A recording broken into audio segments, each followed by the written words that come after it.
Neo एइटा कोन पाई मु किछि सुनिया को चाहुनी तम माँ को नहीं वृद्धाश्रम रे छाड़ दिए ए घरे तम माँ रहबो नहले मु रहिबी।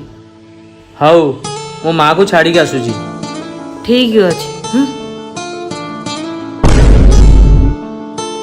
रुह तम माँ को छाड़ी के आसिल।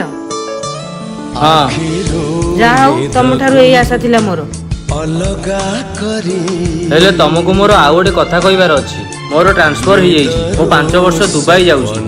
दया करी बाहर को जाओनी मु तम बिना केमिति रहिबी पुनी 5 वर्ष। आम बाहागर को मात्र 2 वर्ष होइछि। तमे मते छाड़ी रहि पारुन। मु तो मो माँ सहित 27 वर्ष हेलानी रहितली। मु पुणी केमिति छाड़ी रहिबी मो माँ को। आजिकाली बहु निज खुशी पाई माँ पुअर मीठा संपर्क को दूरेई दौरान भाविबा दरकार तुमरी भी एमती दिने समय आसीबो। ए कथा ठीक ना भूल कमेंट रे जणांतु।